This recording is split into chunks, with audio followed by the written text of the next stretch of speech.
Hello everybody, it's Chibi, and this is going to be an anime review on Hamatora the Animation Episode 1.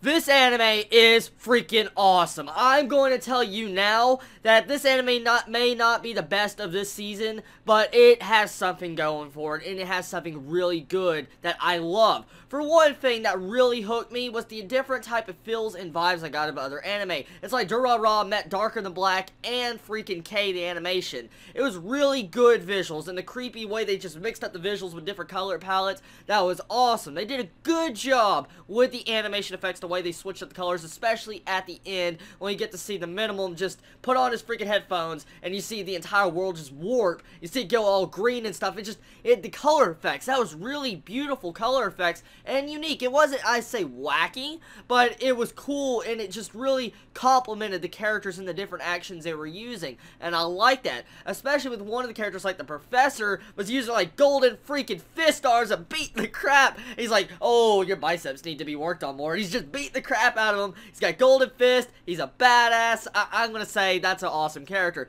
All the characters might seem a little bit cliche, and they are not as good as I would like in this series because, well, it's only the first episode, so I shouldn't expect all the characters to be absolutely godly. But I do like the character designs, the way they look. I like the voice actors. And Hajime, oh, she's cute, adorable. She's our standard girl that loves to eat, but still, I mean, it was pretty enjoyable. I like this type of characters.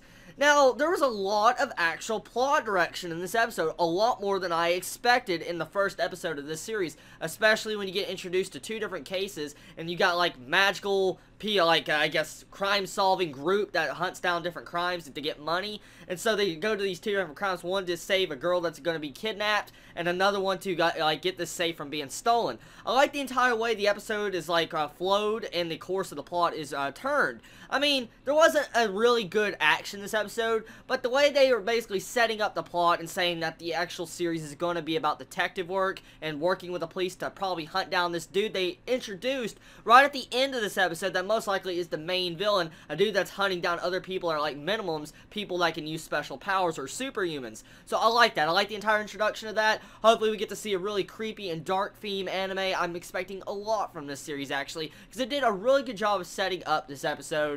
And if it can do something like that and make me interested, I definitely need to give this another episode, series a watch. I don't think I'll probably drop the series because it'll most likely be something really entertaining later on, because I'm a big fan of crime detective type anime. So when we get to see something like this, especially when you add, I guess, supernatural human type people on it, it makes it freaking awesome.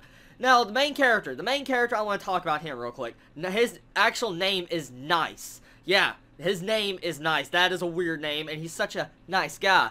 Lol. Anyways, I want to tell you right now, his name may not be the best name I've ever heard of, but it's still, he's a good character, and I like the way he just drags around headphones, and I'm guessing his power has to do with something of, I guess, sonic speed. As soon as he put on the headphones, started listening to music, he literally just punched the dude that was robbing, about to kill him, that was using a special power that made everything weightless, and he punched him like in the sound of speed or light, I don't know, and that was crazy. So I'm guessing his power works by going as fast as sound, but maybe the only way he can do that is by having the headphones on. So a lot of different theories with his power. All the characters seem to have a really unique power, like one of those characters that made me want to have an aneurysm from the sheer out color palette they have with that rainbow freaking wave crap. You know what I'm talking about if you watch the episode. It's a really good episode. Recommend go watch it if you haven't seen it. Y'all have a wonderful day or night wherever you live. Please stay safe and stay tuned for my next review on Hamatora the Animation. Everybody, Chibi out.